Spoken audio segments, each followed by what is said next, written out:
Ce dimanche après-midi, les 34 000 élèves de l'établissement ont été convoqués pour le grand sermon du vice-directeur. Nous faisons tout pour vous dispenser le meilleur enseignement qui soit. Vous devez persévérer et ne pas craindre la douleur ou la fatigue. Un cérémonial d'inspiration maoïste entre leçons de morale et culte des héros. Maintenant, accueillons sur scène les meilleurs éléments de cet établissement.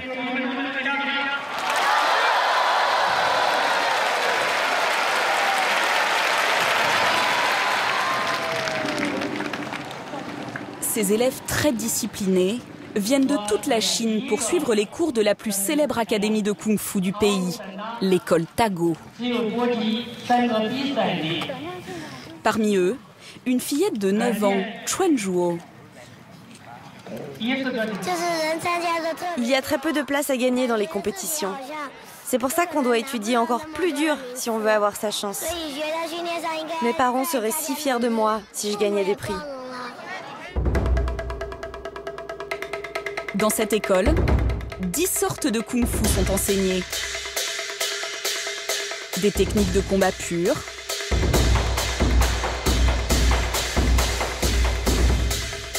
mais aussi de la chorégraphie martiale, comme le Taolu.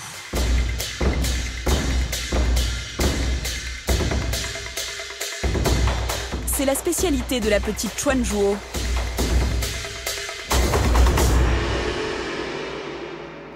Passionnée depuis toujours par les arts martiaux, elle est arrivée il y a 3 ans à Tago.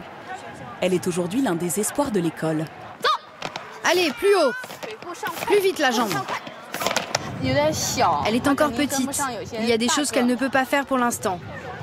Mais elle est souple. Elle a un très bon potentiel. Tu as mal? Oui.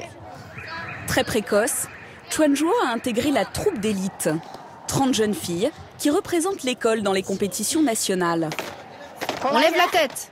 Les hanches bien droites. Elle s'entraîne 8 heures par jour, 7 jours sur 7. Quand je fais des acrobaties en l'air, j'ai du mal à bien retomber sur mes pieds. J'ai peur parce que je peux me blesser et me faire très mal. Le kung-fu est né à 1 kilomètre de là, il y a 1500 ans, au sein du célèbre monastère Shaolin. Selon la légende, les moines auraient développé cet art mêlant bouddhisme et techniques de combat pour se défendre des animaux et des brigands. Le kung-fu, littéralement, c'est la maîtrise parfaite. Mais aujourd'hui, cette pratique n'est plus le seul privilège des moines. Autour du monastère, une quarantaine d'académies d'arts martiaux a essaimé. Des écoles privées qui dispensent une éducation très stricte à 60 000 élèves.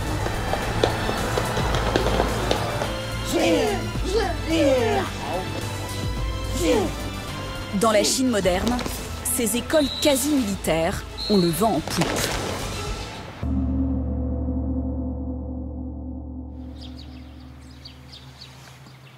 « 5h50 du matin, sur le campus de Tago. On ouvre la porte, on se lève. Allez, on ouvre, on se lève. Plus vite. Chuan Zhuo et ses camarades de la troupe d'élite sont réveillés par leur professeur référent. Allez, bouge. Cette ancienne diplômée les suit 24 heures sur 24. Le matin, on nous presse. Pourquoi? On a un planning de cours très chargé, donc il faut se dépêcher pour tout. La journée commence par le ménage de la chambre. Il faut s'y plier 3 fois par jour et personne n'y échappe. Toutes les activités sont surveillées et consignées sur des tableaux. Chuanling, 15 ans, est ici depuis 6 ans. Ça, c'est le tableau des honneurs. Les bonnes actions que nous faisons, comme trouver un porte-monnaie perdu et le rendre à son propriétaire, par exemple, sont toutes notées ici, par un smiley. Et là, à côté, c'est le tableau des critiques. Elle, par exemple, elle est venue en cours de chinois avec son livre de maths. Tiens, prends une bassine. Xuanling sait que la vie à Tago n'est pas une partie de plaisir. Alors elle a pris la petite Chuanzhuo sous son aile. Ici, pas de salle de bain.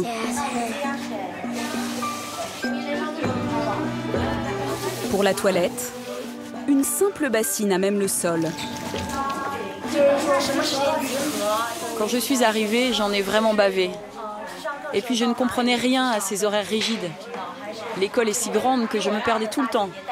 Puis les plus âgés de la troupe m'ont aidée. Alors aujourd'hui, je le fais pour elles. Regard à droite. Devant.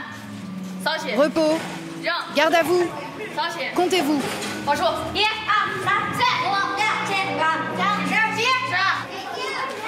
Une discipline de fer. Seule respiration pour Chuanzhuo, le petit déjeuner. Les autres enfants ne voient leur famille qu'une fois par an. Elle a la chance d'avoir sa mère à l'école. Maman. La mère de Chuanzhuo a trouvé ce poste à la cantine pour se rapprocher de sa fille. Tu veux manger? Non. Faut que tu manges bien, pour bien grandir. Moi, je ne voulais pas venir travailler ici. Mais c'est ma fille qui m'a demandé de rester pour que je sois près d'elle. Elle est si petite, c'est dur. Et puis son père est décédé il y a 6 mois. Avec mon mari, nous étions paysans. Pour gagner notre vie, on travaillait en ville sur les chantiers. Et j'étais mieux payée là-bas. Logée, nourrie, sa mère investit tout son salaire dans l'éducation de sa fille. Près de 1 400 € par an, dont 600 de frais de scolarité. Tu en veux encore? Dans un pays où l'école publique est gratuite, le sacrifice est énorme. Mais pour la petite Chuanzhuo, c'est la promesse d'un avenir. La matinée commence par 3 heures de chinois.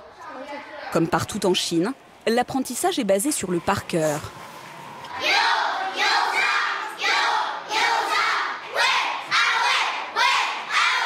Très peu de ces élèves de CE2 rêvent de devenir Bruce Lee. Issus de milieux populaires, ils ambitionnent plutôt d'être fonctionnaires de l'État. Je veux être militaire. Moi, policier. Moi, gendarme.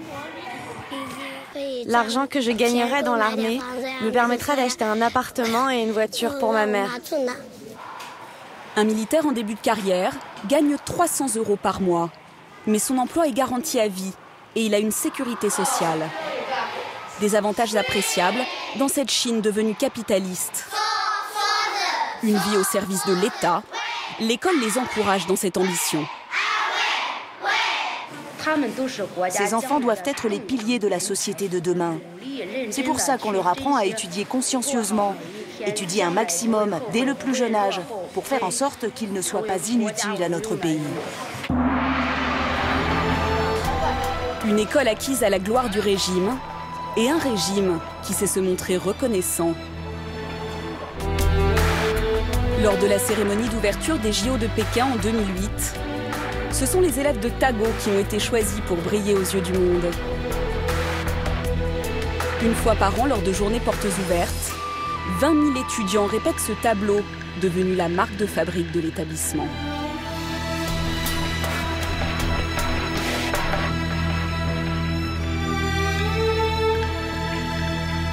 Apothéose du spectacle, le corps des élèves qui forment la devise « Honorer son pays ».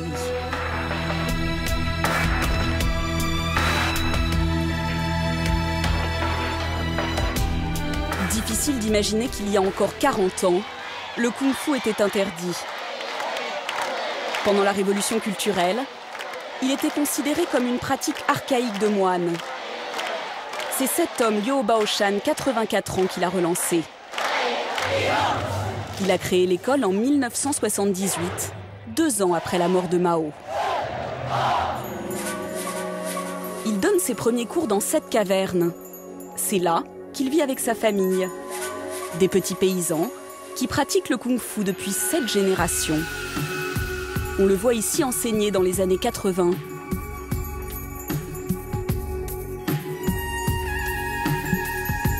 Grâce à des films comme ceux de Jet Li, La discipline devient très populaire. Son école attire de plus en plus d'élèves.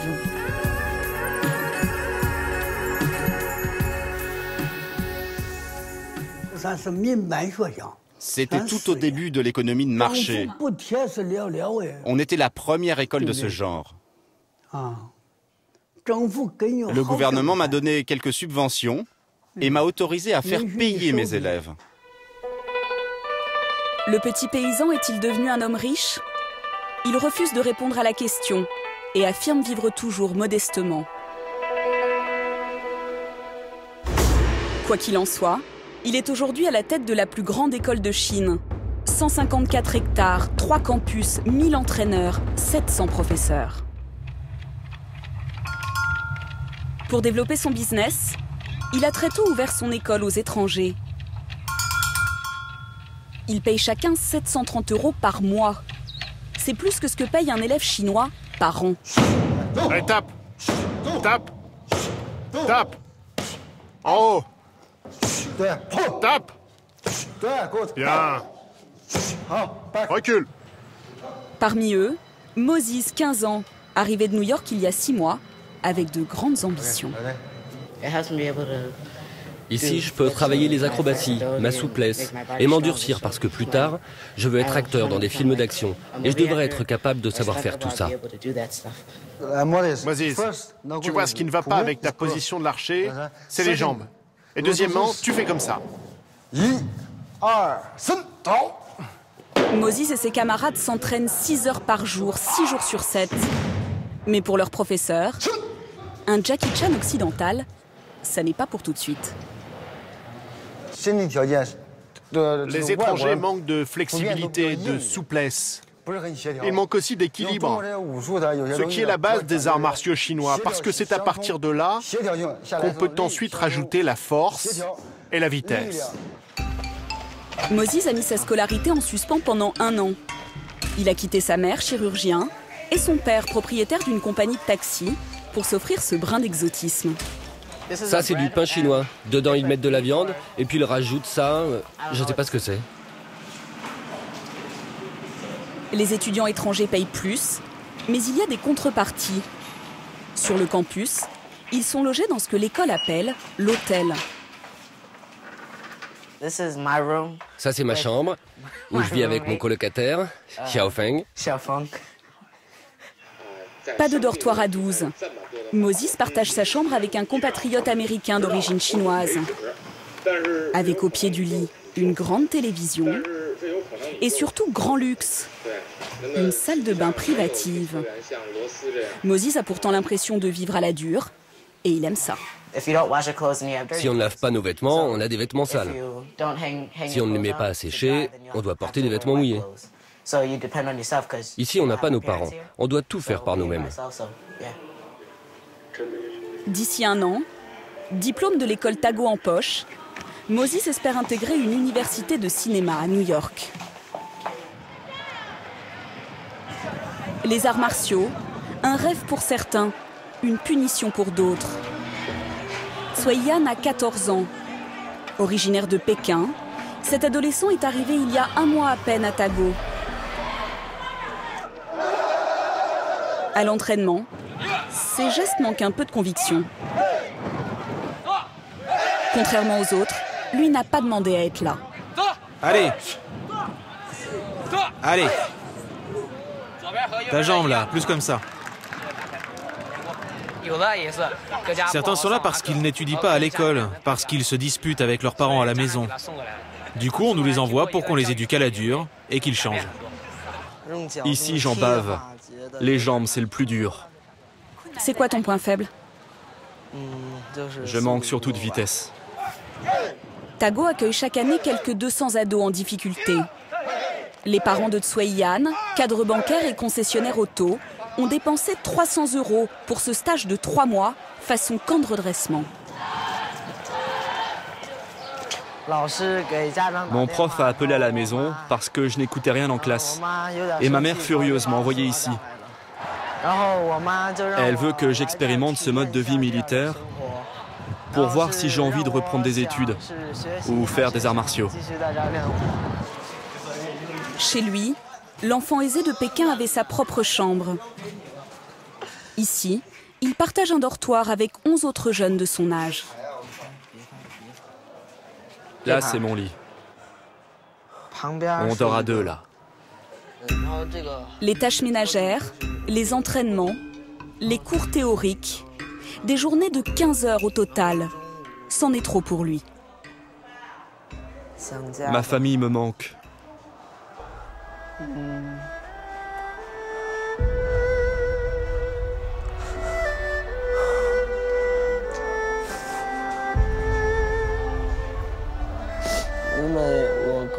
Mon frère, lui, il étudie très bien à Pékin, alors on ne lui a pas infligé ça.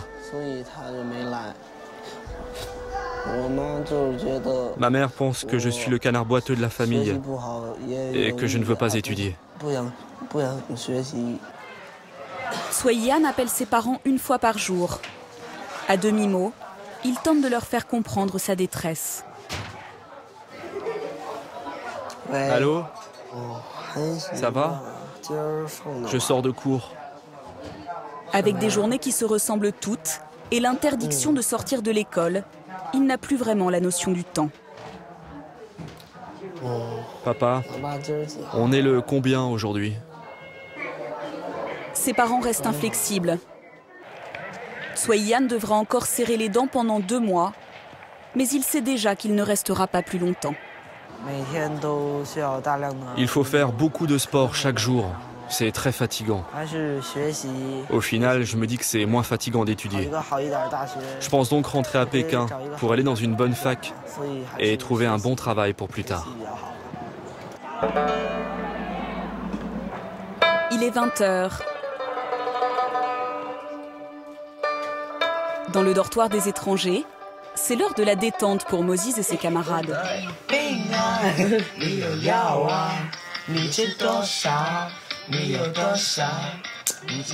Pendant ce temps, côté chinois, les réprimandes continuent. Chaque action de la journée est minutieusement débriefée. Vous devez vous montrer encore plus persévérant. C'est compris? La troupe d'élite de Chuanzhuo est toujours au travail. La petite mascotte de 9 ans en a encore pour 1h30 de perfectionnement des postures. C'est trop lent. Refais-le. Ça doit être plus rapide. Comme ça.